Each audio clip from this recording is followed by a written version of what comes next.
Exploring theology, doctrine, and all of the fascinating subjects in between, broadcasting from an undisclosed location, Dead Men Walking starts now.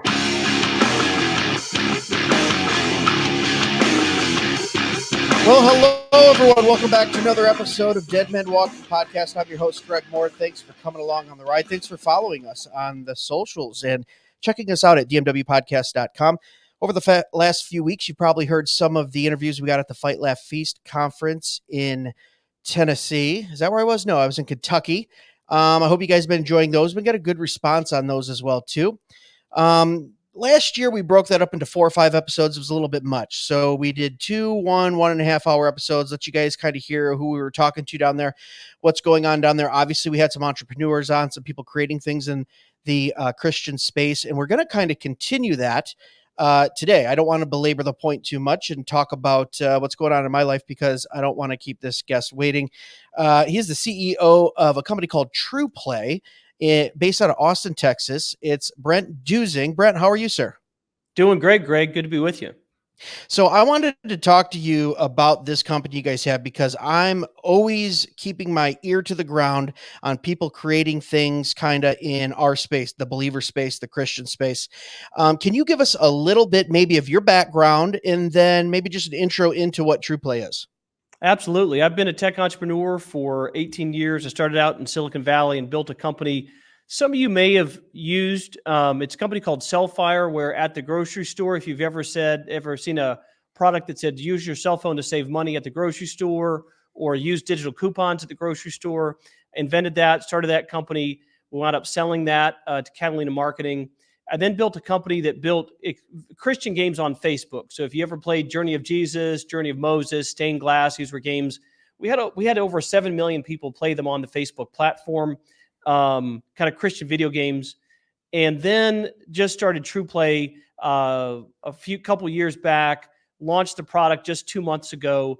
And what TruPlay is really about is, look, we're parents. We're concerned for what's going on with kids and toxic media, toxic content. The difference is we've built and released now a world-class entertainment platform for kids that's really, really high quality gaming content, videos, and comics.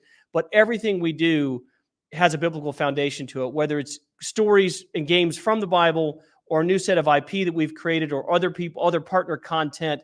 Everything we do puts Christ front and center. Wow, that's awesome.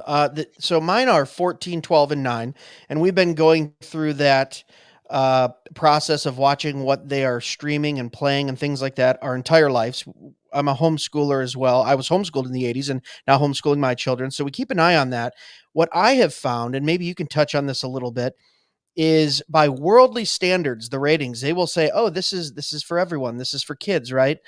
And we're seeing this in the last 5, 6, 7 years to where you might not have a cuss word, you might not have violence per se, but you are overloaded with certain agendas, certain type of attitudes that the characters have that we look at that and I say, well, I don't really want my kids partaking in that. So when you're talking about Christian-based, family-based, are you guys taking those into account too, to where, our stuff has, a certain idea or worldview or is teaching certain characters? Is that something you guys take into account when creating content for your company? 100%. So we're, at TruPlay, it's, first of all, it's a high quality experience. I think too often Christian entertainment for kids is sold like Robitussin.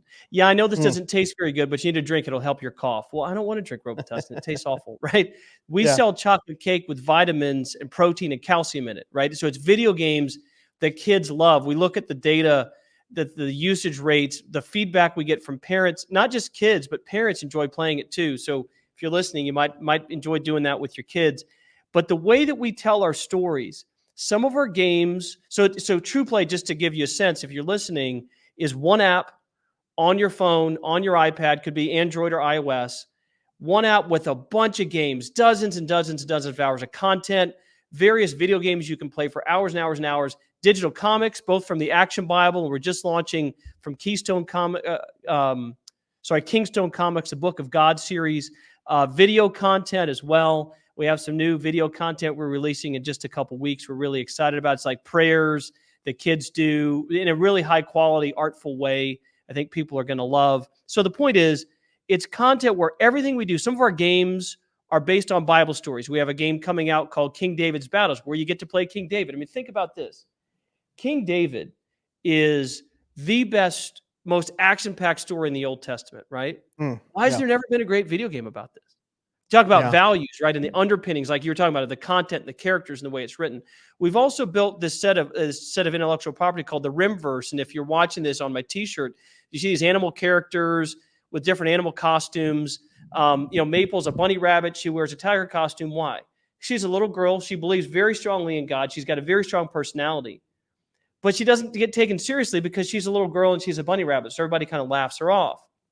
So in her mind, if she wears a tiger costume, then she'll get respect because tigers are respected animals. And so she goes on this adventure deep in the forest and finds there's this evil queen who's twisted and manipulated the meaning of words. And it turns out later on, the queen has extracted Bibles, she's confiscated Bibles from the society. And because of that, the whole society that these children live in has deteriorated. Now, they kind of uncover this mystery over time, but they're basically battling evil. And what evil's doing in their society is they're trying to silence God's word, and the kids are called within their, giftings and abilities to make a huge transformation and change. And this is all done through adventures of, bad guys and laser beams and adventures in the forest and spaceships and sword battles. It's a really, really exciting epic story. Wow. So yeah, before we get too far in here, I just want to jump and share the screen so people can kind of see who are watching this. I just want to play one of these videos. We'll just play a couple seconds of it. I want people to see the quality of it here. And if we have to, we'll add in the audio later. I'm not sure if it's coming through on your side. But as you can see here, you've got, like you said, sometimes when people come back with Christian content, it is just not that high quality. And you can see there, this is high quality stuff that you're doing. And I just really appreciate that because sometimes I hate that we get kind of second best stuff, we don't do quality stuff when it comes to this space. So, and we're going to link all this up so you guys can check them out, see what they're all about, what kind of content they have. So something like that would be like an animated cartoon or something for a kid. You have video games as well. Let's talk about the importance of this, because I think it was something like a stat, 52.5 hours a week on average kids are spending on some type of screen. Now, I know it's not that high in my house. I'm probably below that average because we do try to monitor that. We do monitor that. We don't try with the parents. That's half the problem. Do or do not, there is no try, right? Right, exactly. So what's the importance of this kind of content in this next generation that is constantly in front of some type of screen? It's critically important. Here's the statistics. And a lot of Christian, if you're listening and you're likely to be a Christian parent, you might be blown away by this, but these are the facts. Number one, anxiety, suicide, and depression rates are all-time highs for children. And by the way, that statistic was true before COVID. So don't believe the story that, it's because COVID and No. It's because of social media and toxic content on smartphones. When you look at media consumption of toxic content, social media particularly, and suicide, anxiety, and depression rates, that chart goes lockstep. Second fact, the average male is exposed to pornography when he's 11 years old. And there's a lot of data and science coming out. It has been in the Christian community forever, but even in the secular world, in secular psychology, about the damaging effects of pornography on the lives, especially for children at young exposure, adults too, but especially when children get exposed to it at young ages. Third statistic, for the first time in our lifetime, less than half of Americans go to church, right? That's the first time since Billy Graham started his basically revival in the I guess the late 1940s, I believe. That first time that statistic is true, that less than half of Americans are walking into church. And the worst statistic is only 31% of children believe in God. So 62% of U.S. adults 40 and over believe in God without a doubt, only 31% of kids. So when you look at when societies change and shift, so many of us as parents today, like you said, you got homeschooled in the 80s. You look back and see the world is so different. America is so different than what it looked like when you and I were kids. We're probably about the same age. Why? Because generations shift. Why? Because 52.5 hours a week is the average amount of content a child's consuming. What does the Bible say? The eyes are the window to the soul. Yeah. So when you're taking in sexual content at 5 years old, when you're taking hyper violent content, demonic content, where life is cheap, where it's all about greed and those kind of things, you're lowering kind of the moral standard, and you're really poisoning the souls of Yeah. all these innocent children. And so the average child's at church 30 minutes a week, but they're on Yeah. a screen 52.5 hours a week. So we have to be there with content not only that brings God's truth, but that brings God's truth in the way that competes with all the video games and all the video content they're consuming. And that's why we built TruPlay. Okay, so if someone is listening and they go, "Okay, that's great, but there's a lot of,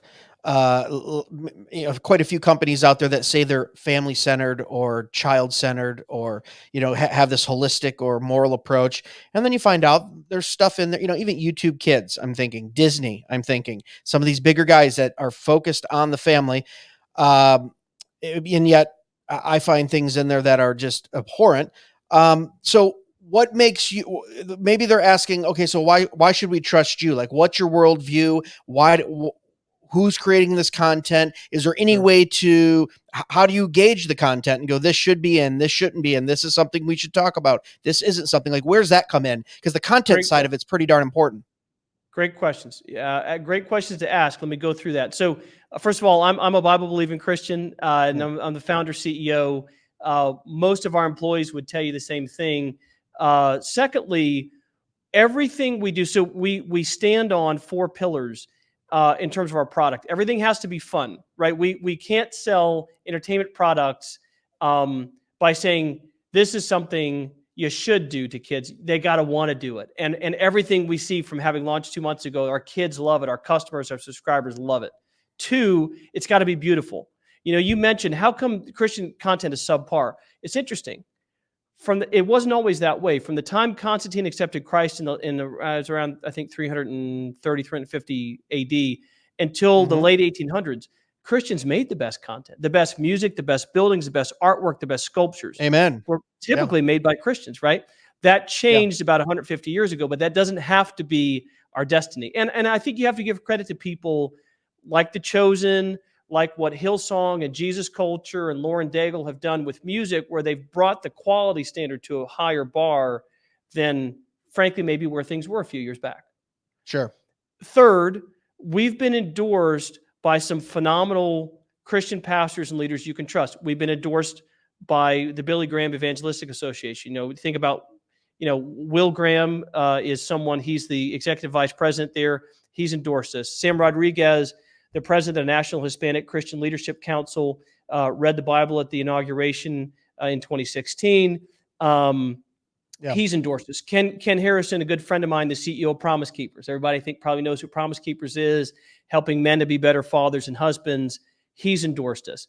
Candace Cameron Bure, Dean Cain, more people on the way. We've been endorsed by a lot of Christian leaders. We've been endorsed. Some of our games, one of our games in particular, was endorsed by Jack Hayford. If you guys know who that was, he was the head of the Foursquare International Church, one of the most influential pastors of the last 100 years, and by Daryl Bach, who is one of the foremost theologians at DTS. So we're not here to take on a particular denomination.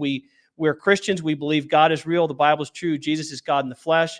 We don't take a denominational bent because we'd rather provide something that's appealing to all Christians, frankly. And by the way, we want to invite non-Christians to try this. We've had many, many non-Christians play our games and love it. And our goal is to either strengthen Christian families or to provide something to people who aren't Christians where they can really see the truth of the Bible and the love of God for maybe the first time. Yeah. So is your programming and your content generally principle driven, like biblical principle driven, or is it scripturally driven to where there might be some type of uh, Bible verse or scripture in there and some of that, or is it more of a 30,000 foot biblical principle driven? Great question. So here's kind of our criteria. So again, if you haven't used TruPlay, if you're listening, it's one app with a bunch of content, a bunch of games, comics, videos. So there are different types of experiences. So for example, there's a game we made called Stained Glass. In Stained Glass, You collect stained glass pieces, they form a stained glass window. The stained glass window comes to life when you solve the puzzles. And a character from the Bible tells you their story. So first, Eve tells you what her experience was like in the garden. And then Noah, what it was like for him. Then Sarah's version of the Abraham story, and then Moses.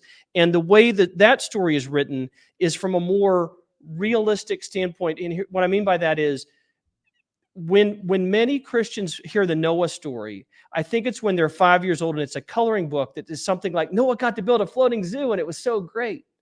I think Yeah. if you think, okay, the Bible's about real people encountering a real God, right? Yeah. So the Noah's experience wasn't really great. It wasn't building a floating zoo and it was so fun and you get right. Right. He was laughed at. He was scorned. He had 3 other men to help him who were his sons. And let's all be honest. Those of us who've been asked by our fathers to do hard manual labor, it's not for 120 years or however long it took to build it. Probably not the most fun thing you ever signed up for. Right. Then it rains.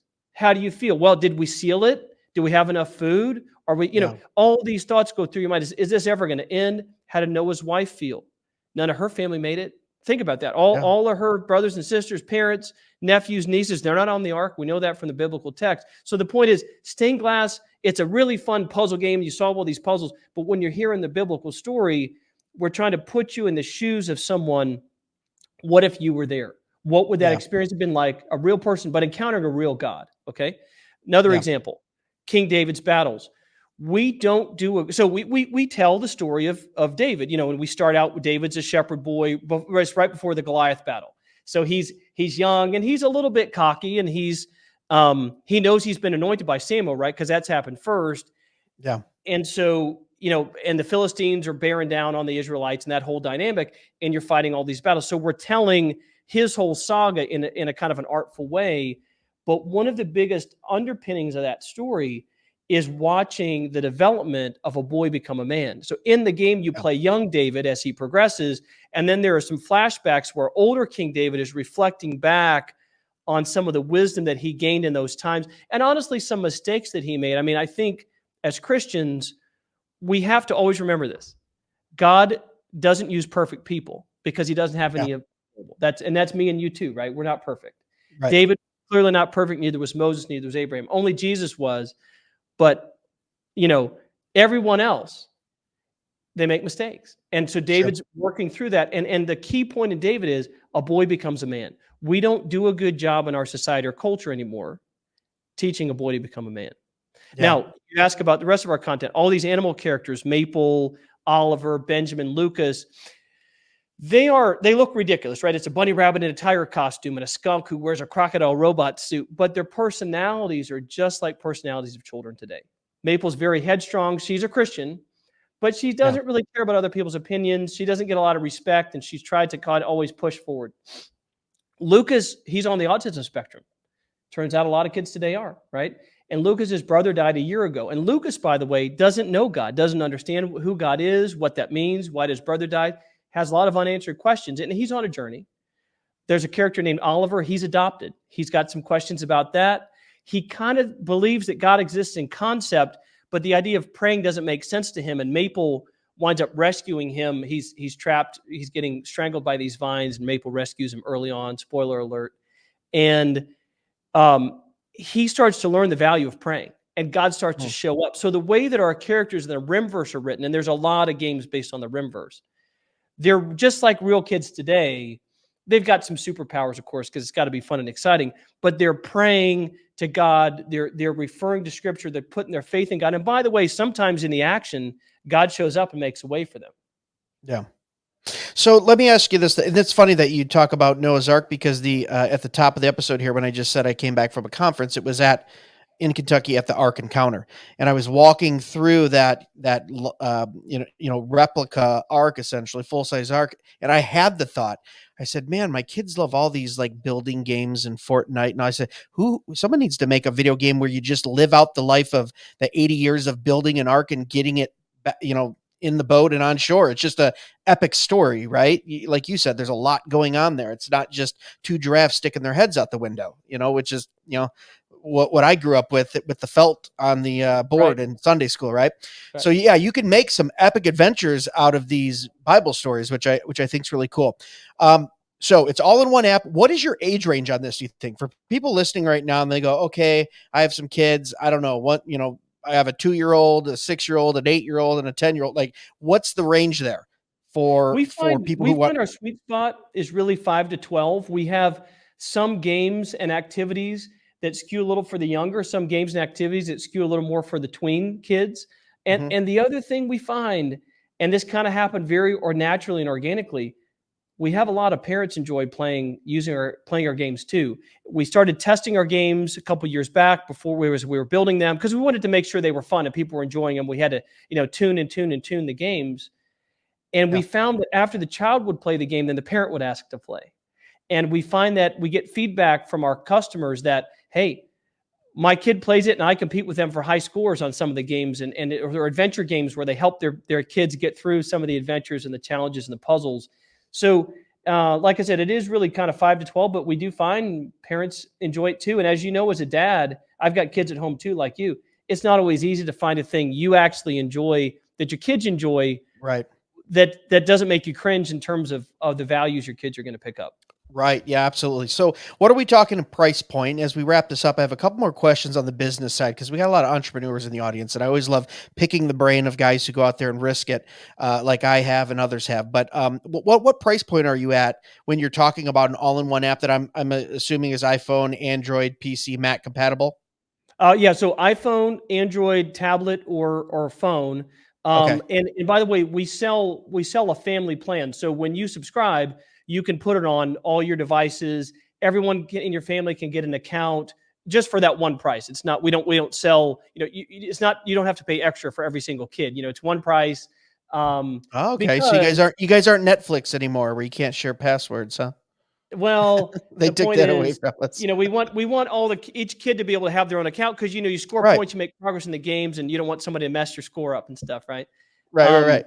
so we do that. We charge the same price that different kids educational apps cost. Some of the top leading services. So we come in. If you buy an annual plan, we come in at about $120 annually, which is around $10 a month average on an annual plan, and then some monthly Wow. plans vary. Yeah, That's it's very competitive. yeah, it's in market. Yeah. Yeah. I mean, I So, would say to okay. parents that just to say one thing, if you're listening, so many parents say, "Gosh, I wish there were alternatives to all this toxic content my kids are getting."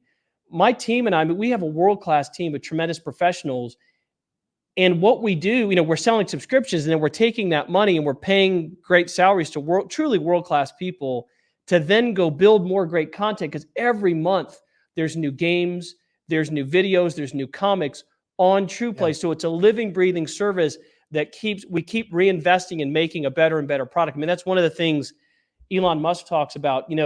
When you're running a company, you want to keep reinvesting on your product so you're Mhm. always delivering that value for the consumer. And we take that very seriously. And so we really need parents to come on board and support what we're doing so we can continue to build more great stuff and reach more people. Yeah, so that 5 to 12 range, not to stick on this, but that's where you're at right now. You're focusing on that. You're producing a lot of quality content.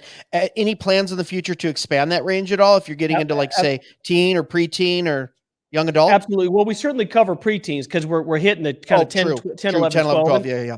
And look, it's not to say that there certainly are some teens that play our stuff, but we're not trying to go compete with a Fortnite experience, right? Right. We're Right. competing more with the casual mobile sector. So a game like a Royal Match or their experiences in you think back to the days of maybe Angry Birds or some of the more Mhm. casual experiences kids are playing and using. It's more of that style of game that we're kind of fulfilling for children. And Yeah. over time, we're going to continue to build great world class content that's going to be, deeper games, more expansive games, games that will reach larger audiences. And look, as technology continues to progress, there'll be a whole lot more opportunities to bring those experiences into the world of VR and AR and those kind of things. Yeah. So as we wrap this up here too, I'd be remiss if I let you go. I know people are going to email me or message me.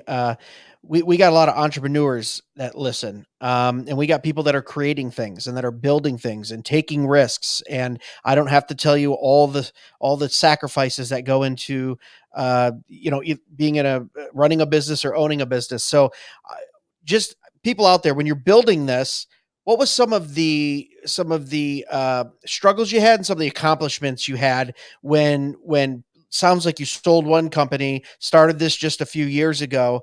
To all those young entrepreneurs out there, maybe give them some advice or just give them some obstacles to avoid when you're building something Sure. like this. Yeah, I'll be happy to do that. So the first thing I would say to, if you're listening to someone who would be just starting a company, I do think there's value to finding co-founders, partners, and here's my advice on that. You want it to two things. A, you want to choose people whose values you have almost 100% alignment with. Yeah. B, you want to choose people whose skill sets are almost 180 degrees opposite, Of your right? own. Yeah. So, no, it's true because when you start a business with somebody, you have partners or co-founders or even large investors. It's the next closest thing to a marriage. Marriage is first, but after that, there is this bond, this relationship. I've been blessed. My first two companies I started with a wonderful guy. He was really, still is, brilliant CTO, co-founder. He was the guy at Cellfire, the coupon company. We built the first time a mobile phone plugged into a retail point of sale system. He figured all that out. He and Yeah. I were very aligned on values, but he's this brilliant technologist developer, and I was, running the business and leading and, Yeah. communicating and raising money and, doing all the whole business side of the deal. So that's the first thing. I one time worked at a business where the two guys were opposite, and the two founders, the guys who ran the company, were opposite in values and identical in skill set. And it was a disaster. The company didn't work out. It was Right. one of the Yeah. first, an internship I had a long time ago. A second piece of advice I would give to people is to test and iterate your product as much as possible. I would guess you've probably found that in your experience doing your podcast. You learn what works, and you redo it, and you lean in a little more of things that worked, and you remove the things that didn't. Yeah. Look, to start any business, you have to have a high level of conviction. You have to. You have to be able to see things and make decisions based on things that you may see that other people don't. That said, you need to take feedback from who your core audience is. Now, you know who you're selling to and who you're not, right? If we were to give this to TruPlay to somebody who hated everything to do with Christianity, they said, "Well, I hate TruPlay." Well, I don't really. That's fine because I'm not that you'd never buy from me Right. anyway, right? But if I Right. take this to a child who's Christian and raised in a Christian household that plays video games, and they don't like all of our games, then I know I've done something wrong. So to get in Right. front of that, we spent 2-3 years testing games with kids all the time. And the result of that has been that what we've gotten back, our play rates, our usage rates, the enjoyment of our app, the ratings are better than the top kids apps, the top educational kids apps in the world. I mean, just what we've gotten in Yeah. the last 2 months has been earth-shaking stuff. But it's really because we spent so much time testing and improving. I'll give you one last piece of advice if you want. Sure. Throw You it at us. gotta hire people. You gotta there's a word I always got to, you want to hire slow and fire fast. Mm. Hire slow. What does that mean? You want to look for people who are bought into your mission, whatever that mission is. If God's called you to do something, it's critical that people buy in, but they've got to have a great skill set too that fits. As I started my first company, I was 26, the coupon company. Yeah. The biggest mistake I made, and we all make mistakes.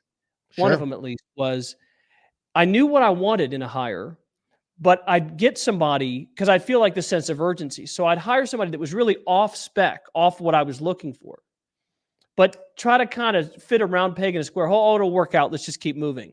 And then they don't work out. So when you hire the wrong person, I just want any entrepreneur to please take this to heart. It's a triple whammy. Here's why. Number one, you've hired the wrong person, so you don't get the output you expected. Two, you've missed, once you hire for that role, then you stop looking. So the second whammy is you've missed the time in looking for Mr. or Mrs. Right because you stopped looking because you hired someone else. And the third whammy is it drags the team down, because when you have a high performance team, and we really have truly built a high performance team at TruPlay, when you have a high performance team, everyone else wants great people. It's like the '98 Chicago Bulls or the Dream Team in '92, where or what what the New England Patriots did for a long time, where you've got all these high performance players. Well, they want to be able to throw the ball and have the next guy catch it and score. They don't want to throw the ball and the guy was looking the wrong direction, the ball goes out of bounds. Right. High performance people don't tolerate low performance people. So if you start early with great people, you can build a snowball. If you Yeah. start with people who can't really do what you need them to do, it's really hard to ever get out of that rut. And so that's Yeah. my advice: is try to be intentional and about who you hire. Wow, that's great advice. All right. Last question. How you doing in Austin there? I mean, Austin We has been love put it. on the map, it feels like, in the last 5 years. It's kind of a politically split city. It's Mhm. everyone's talking about it because got Rogan putting it on the map there, but it was there before that. But it's really kind of blown up over the last 3 to 5 years. How do you fit in there? Do you like it there? We love it. I grew up in Missouri. I Okay. lived in Cambridge, Massachusetts for 4 years. I lived in the San Francisco Bay Area for 15 years, and then we Mm, moved to Austin 8 years ago. We love okay. it. It's been one of the best decisions I've ever made. You got to remember, Austin is still in Texas. Right. Don't forget that. Still in And Texas, yeah. so it's great schools, great churches in town, a really legitimately strong, great tech scene, great creative people. I'm meeting some really fascinating people, whether they're neighbors or in my kids' basketball game. Yeah. So my kids' basketball team. Some of the other dads, you get to know them, and they're interesting people. It's been a wonderful place to live, and a wonderful decision. My wife's happy. My kids are thriving. I There you love go. it. We got great employees in the office. I mean, it's warm and sunny. I'm a little partial to that after having lived in the frozen tundra of Boston, Massachusetts for 4 years. So I'm Yeah, happy. so it's nice to have that sun during the winter months. Yeah, awesome. Yes, All sir. right, cool. So let everyone know where they can find out more about you, maybe follow you or the company on social, throw those out. We'll make sure we link them up. And then also where they can go to check this out if they'd like to maybe Absolutely. So subscribe so please. and see what you guys have to offer. Absolutely. So please go to trueplaygames.com. You can sign up and subscribe today. We got a free trial if you want to check it out as well. You can follow us on Twitter. TruPlay, TRUPLAY is how to spell TruPlay. So drop the E. We're on Twitter. We're on Instagram, Facebook. So we're on LinkedIn too. If you're listening and you want to be part of a world changing entertainment company that's going to put God's truth first, and so check us out at TruPlay Games. And look, our vision. We're coming alongside parents.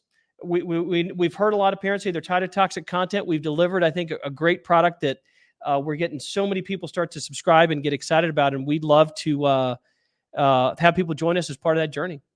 Yeah, that's awesome. Brent, thanks so much for taking a couple minutes out of your day today. Well, more than a couple minutes to sit down with us and talk about what you got going on. We really appreciate you being here. Good to be with you, Greg. Thank you. Thanks. Guys, listen, this is so critically important. I know we talk about it on the podcast so much, but we're always complaining. Why are they trying to shove this agenda down our throats? Or why do they show this to kids? And why isn't there anything wholesome out there? But then yet we don't take our money out of the pocketbook and we go support the guys that are actually doing it, like Brent and his team at True Play. So what we need to do is you need to go to that website, check it out, click on it, click around and subscribe if it's something that fits your family, because we can only grow things within the Christian community if we're supporting those people who are actually doing that. So we need to put our money where our mouth is. I know you guys have heard me talk about this day in and day out, but I think it's very important. That's how we have believers that are realtors, believers that are investors, believers that are creating art and that are creating content. We have to support each other in doing that. We just can't complain. We're past the point of being complainers in this culture. We now support and we create, and that's what we do. So I'm glad Brent could come on. Guys, thanks for listening to another episode of Dead Men Walking Podcast. Remember, the chief end of man is to glorify God and enjoy him forever. God bless. Be sure to follow us on Facebook and Instagram at Dead Men Walking Podcast for full video podcast episodes and clips, or email us at deadmenwalkingpodcast@gmail.com.